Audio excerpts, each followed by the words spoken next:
What's happening, everybody? Welcome back to Game Day with Trey. Of course, this is your host, Trey. And today, we're going to talk about this Halloween Thursday night matchup between the Houston Texans and the New York Jets. All right, so this game's kicked off, Thursday night, October 31st on Halloween, 8 p.m. East Coast time.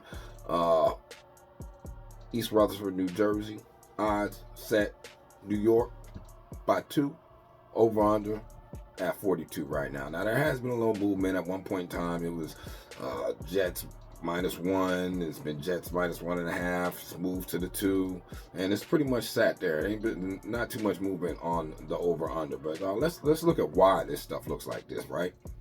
The only explanation, only logical explanation can be what's actually happened as far as the injury report. Now, the look-ahead line was at the Jets -1, like before Stefon Diggs got out for the season with the torn ACL. But, before that, they were already a mass unit anyway, man. We're talking about a team that's got a safety that's questionable. When you're talking about Caleb Bullock, he's questionable with the shoulder injury. He's been fighting that off. Don't know if he'll be out there on Thursday. Of course, we know with Stefon Diggs, the wide receiver, he's out for the season, torn ACL. Juice Scruggs, the center, he's been questionable with the groin. Even though he did play last week, he's still questionable with that groin. Jared Patterson, the other center, he's questionable with the concussion. All right, Laramie Tunsil, he's questionable with the ankle. The other tackle, Blake Fisher, he's questionable with an illness. Titus Howard, the guard, he's questionable with a hamstring. Kenyon Green, the other guard, he's questionable with a knee injury. Jimmy Ward, he's questionable with the groin injury. Henry To'oTo'o, the linebacker, he's questionable with the concussion. And then Del'Shawn Phillips, he's questionable with the hip, man. They are a mass unit. They got people hurt all over this team, man. All over this team. Al-Shazir is also questionable with the knee injury. Doesn't know if he's going to play or not on Thursday, man. They got a lot of people hurt over here when you're talking about the Texans. And remember, Nico Collins, man, he's still on IR with that hamstring. And Cameron Irvin, he's still been out with the undisclosed injury. Don't know when the timetable is going to be for him. Okay, and then when you talk about the New York Jets, they got some injuries as well. They got Kenny Yoba, the tight end, he's questionable with the groin injury. Tony Adams, the safety, he's questionable with the hamstring. Ashton Davis, he is still questionable with the head injury, the safety. Of course, Alan Lazard's always questionable with the calf. And then Morgan Moses, the offensive lineman, he's questionable with the knee. Vera Tucker, the guard, he's questionable with the ankle. CJ Mosley with the neck injury, he's still questionable at linebacker. There's just injuries all, and at this time of season, you got injuries all over the place, man. So everybody's got them, and everybody's got to deal with them. But when you're looking at a line like this that really doesn't make any sense, you got to try to find ways to make it make sense. That way you can palate making the bet that you actually got to make. Because Vegas is telling you what you need to do in this game, man. I already made this video yesterday and posted this video yesterday, but I had to retract that video because of the fact that I went to a wrong page and was telling y'all some stats about Green Bay that we ain't even needed to talk about, man. So I apologize for those who did see that yesterday, but let's get into what happened last week right now with this Patriots versus the Jets, right? So the Jets scored 22 points, man, and they got whooped by the Patriots 25-22. The Jets were winning at halftime, man. At halftime, they were up 13-7. Okay, they were in this game the whole game. I don't understand why they can't make extra points somehow. I don't even like Aaron Rodgers. Okay, but at the end of the day, if you can't win these games, man, then who are you? Okay, what are you doing out here? Maybe it's time for you or maybe it's time for the Jets to start looking in another direction for next season, man. They done brought everybody you wanted and fired everybody that you wanted to fire. Robert Saleh was the best coach in the room there. Okay, like many other pundits and people have said. Yeah, I believe that too. All right, and it is what it is. Last week, okay, they were only able to muster up on third down. They only went 4 of 10. You can't go 4 of 10 when the Patriots are going 7-15 on third down efficiency, guys. All right, you just can't do it. Now Aaron didn't turn the ball over. There was no turnovers in the game, which is a beautiful thing. But at the same time, man, you just gotta know better clock management.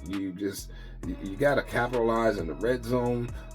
They only capitalized in the red zone 3 out of the 5 times they made it to the red zone, scored touchdowns, where the Patriots were 3 or 4 scoring touchdowns in the red zone. Like, it's just certain things that you got to be able to capitalize on, man. You can't go down there and kick field goals and miss extra points and stuff, man. You're not going to win games like that. All right, the head coaching staff got to figure out a way to mitigate these simple mistakes that's happening. Okay, because even when you look at the penalties, right? Penalties, they had 8 penalties for 55 yards. You can't have 8 penalties, man. Okay, and you can't lose the time of possession 29 minutes and 34 seconds to 30 minutes and 26 seconds when you're playing a team that's going to be predicated on running the ball. Now, yeah, Jacoby Brissett came in the game, but I think Drake May ended up getting hurt, but Jacoby Brissett came in the game and he did his thing. But how's Jacoby Brissett beating Aaron Rodgers? Just make that make sense, guys. All right, at least if Aaron Rodgers is who all y'all say he is. So now when you look over at the Texans, last week they played the Colts, and they actually won that game 23-20 in Houston. All right, so the Colts were winning the first quarter 10-3, but then in the second quarter and the end of the first quarter, the Texans went on a run. They scored 17 straight points, so they were up 17-10. Sometime in here, Anthony Richardson decided to check out of the game because he was tired or something like that, man. You can't do that, man. You just can't do that. You're not as a quarterback. How are you going to lead a team and you checking out the game? But we gonna talk about him later. All right, back to the Texans. Right, so the Texans ended up winning the game, pulling it out, scoring only 6 more points. So for the win, 23-20. C.J. Stroud, he went 25-37 for 285 yards, 1 touchdown, was sacked twice for 18 yards. Joe Mixon, he ran 25 times, 102 yards. He got a touchdown in that game, man. It's going to be tough sledding for this wide receiver group right here in Houston because they're down to now. It's just Dalton Schultz, that tight end, Tank Dell, okay, and they got Joe Mixon. Now, Joe Amici the third, or John Amici the third, he's going to have to step up. All right, this is really going to be the time him and Xavier Hutchinson are really going to have to step up if they are going to be in this game. All right, but we all know the corners they're going against with the Jets, and the question is, can that defense pull itself back together? All right, so looking at these two teams and what they average on the season right now, you got the Houston Texans are coming in with the number 14 overall total offense as far as points per game. All right, this season they scored 23.5 points per game, whereas the Jets, they allow 21.3 points per game. That's the 11th best defense in the NFL as far as points per game is concerned. Jets are also the number 2 defense as far as opposing yards per play. All right, they only allow 4.7 yards per play. That's the number 2 defense in the NFL in that metric. And Houston, they're number 16th in offense in that metric, man. So they're really going to struggle as far as yards per play. They do get 5.4 yards per play, but they're 16th in the NFL going against the number 2. I project that the Jets do have an opportunity here if they can tighten up that defense. Now, third down is going to be a problem because for the Houston Texans, they average 38.89% conversion on third downs, guys. That's 16th in the NFL. And then when you look at the New York Jets, their defense struggles to get off the field on third down. They're 13th in the NFL, allowing teams to convert 35.92% of the time. Now, in the red zone, when they get there, Houston checks that box, man. They score touchdowns 61.54% of the time. That's 9th best in the NFL. Whereas the New York Jets, they allow you to score a touchdown 57.69% of the time. That's 16th worst in the NFL, middle of the pack, guys. That defense has kind of fell off a little bit, man, or it's at least as far as year over year. Now, when you look at the Jets, the offense this year, man, it's putrid. They're only getting 18.8 points per game. That's 25th worst offense in the NFL. And Houston, they're giving up 22.4 points per game. That's the 15th middle of the pack defense in the NFL, man. And you look yards per play, Jets ain't getting that neither. They get 5.1 yards per play so far this season. That's 23rd in the NFL. Now, they have had some new additions and stuff like that, but they've also had some subtractions by getting rid of Robert Saleh, like I said before. And they're going against the Houston Texans defense that's only giving up 4.8 yards per play. That's fourth best in the NFL, guys. Then we look at third down. Third down, they got the eighth best defense in the NFL, only allowing you to convert 32.35% of the time, man. And then when you're looking at the Jets, though, they do convert on third down. They convert 39.81% of the time. That's 11th best in the NFL. And then when they get to the red zone, they only score 56% of the time. They're middle of the pack on that. That's 16th in the NFL, guys. And Houston Texans, man, they are literally almost the worst defense in the red zone in the NFL. They are the 30th ranked defense as far as giving up touchdowns to teams in the NFL in the red zone 70% of the time. All right, like I guess when the field gets small, they struggle. You know, that's the best way to explain it. When the field gets small, them boys struggle out there. All right, now is the opportunity going to be there for the run?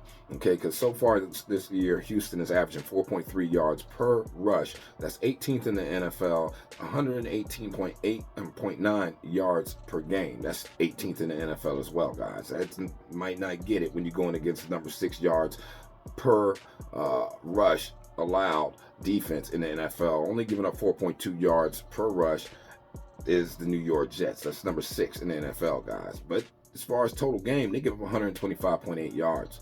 All right, that's 17th in the NFL. So they're not a good defense total game, but per play they do have an opportunity there, man. So now let's look will the Jets be able to run the ball? Well, right now they ain't been able to run the ball. They're 29th worst running offense in the NFL. All right, it's 3.9 yards per rush. Okay, and 30th worst per game because they only get 86.1 rushing yards on the ground per game. That's horrible. That's horrible, guys. And we're looking at the line that we're looking at, man. So you got to read the signs. I keep telling you. All right. So then when you look at the defense for Houston's running defense ain't good. They're 24th in the NFL, allowing 4.7 yards per rush. But then when you look at as far as yards per game, they're still only 13th in the NFL, giving 116 yards per game. So then let's look at against the pass. So Houston's pass offense really ain't been good. 16th, in the NFL as far as yards per play, 7.3 yards per play. And they're going against the New York Jets, who give up 6.4 yards per pass. And that's fourth best in the NFL, guys. So you got to understand that there is going to be a rubber meets the road type thing. You know what I mean? Especially since the Houston offense is coming in here and they're banged up. And they're going against a very good Jet defense, man. They only give up 161.1 yards per game through the year. Okay, and then when you look at the Jets pass offense ain't been good. They're only getting 6.6 yards per pass. That's 23rd in the NFL, going against the number 2 passing defense in the NFL when it comes to yards per pass, only allowing 6.1. Number 3 and when it comes to yards per game that they're giving up in the air, only giving up 164. So we got the number 2 defense against the pass going against the number 3 defense against the pass, guys. That it could spell a lot of trouble, man. But I can't ignore the signs. You can't ignore what Vegas is telling you right here, man. You can't ignore it, or can you? Because when you look over here at the stat split, okay, and you look at how these two teams have played in the last 3 games, the Houston Texans are averaging 28.7 points per game and only giving up 21.7. Now, the New York Jets, their offense is only scoring 19 points per game and giving up 28.3. But then when you look at the Jets at home are scoring 17.7 points. So they're scoring less, but they're giving up less. They're only giving up 12 points per game. So they're playing some staunch defense when they're in East Rutherford. Now, when you talk about Houston, they slip up on the road. They're only scoring 24.8 points per game and giving up 26.5, and that is like with a lot of their players. Like they've been losing players throughout this time period, but you got to really pay attention to how these teams play situationally, especially when they're on the road and you know all the injuries that's been coming up, man. All right, when you look at the injury report, it looks like a mass unit. You gotta take that in, man. You definitely gotta take that in. All right, so situationally, these teams, right, come on the season, we all know Houston's 6-2 and the Jets are 2-6. Now at home, the Jets are 1-2, and on the road, Houston is 2-2 so far this season, all straight up. You know what I mean? And as an away underdog, all right, Houston is 0-1 this year, man. Like I said, you got to pay attention to what they're telling you. And as a home favorite, the Jets are 1-1. Okay, now when you look against the spread, Houston's 3-4-1 on the year, and the Jets are 2-6. All right, so neither one of these teams are really good against the spread. When you're looking at it as a home team, the Jets are 1-2 against the spread versus the Houston Texans on the road are 2-2. Okay, and as an away underdog, they are 1-0. Okay, against the spread, whereas as a home favorite, the Jets are 1-1 against the spread. Now over under is Houston plays unders, man. It's 2 overs and 6 unders all season long. And then the Jets are 4 overs and 3 unders, 1 push. All right, at home, the Jets play it to the under, 1 over and 2 under. Okay, and on the road, Houston's 2-2 even. Okay, as an away underdog, they played the one game they played like this. It was an under game, guys. All right, and the 2 games that the Jets were favorites, guess what? And they're at home. Both of them went under, right? So you got to pay attention to certain things, guys. Got to understand what's going on out here and what's happened between these 2 teams. And in the last times, just going back to last season, man, or we're not even going to look at that, right? We're just going to look at how these 2 teams play against each other. So the Jets are 5-3, okay, straight up against the Houston Texans. The Jets also run it against the spread, 5-2-1 against the spread, where the Jets also own them there. And it's been 4 overs and 4 unders. The teams did meet last year on December 10th with Zach Wilson at quarterback, and Zach Wilson beat the Houston Texans 30-6. All right, the Jets were getting 3 in that game, and the over/under was set at 33.5, and it went over the 33.5, of course, and that killed my ticket last year. Okay, and it killed my ticket because Zach Wilson beat the Houston Texans last year, guys. All right, so definitely still remember that and remember what happened in that game, man. So the wins were high, and Nico Collins was hurt, just like he is this year. And they really didn't have, I mean, they had a running game, but they didn't have a Joe Mixon, but they didn't have the offensive line hurt like they got him hurt right now, too. So there's a lot of different variables you got to take in. So if you're looking at these 2 teams, you're looking at the trends, man. The Houston Texans have hit the second quarter money line in 11 of their last 20 games, okay? Whereas the New York Jets have hit the third quarter game total under in 7 of their last 8 home games. The Houston Texans have also hit the first half money line in 6 of their last 10 away games, and the New York Jets have scored first in 4 of their last 6 games. All right, the New York Jets have also hit the first quarter money line in 5 of their last 10 home games, and the Houston Texans have covered the first half spread in 7 of their last 10 away games. The New York Jets also have covered the second half spread in 4 of their last 6 games, and the Houston Texans have hit the fourth quarter game total under in 13 of their last 21 games. The New York Jets have also covered the third quarter spread in 5 of the last 8 games, and the Houston Texans have covered the second quarter spread in 13 of their last 21 games, guys. All right, so which way am I leaning? What am I feeling? Well, I'll be honest with you, just like I said yesterday when I recorded this, I'm going to have to go with what Vegas is saying. If I'm going to go ahead and play this game, I'm playing it money line Jets. Okay, I do really like that under, though. Probably might buy a point or 2, but I'll probably get the under at 42 and get in, lock that in already, guys. I'm definitely seeing this as a deadbolt under.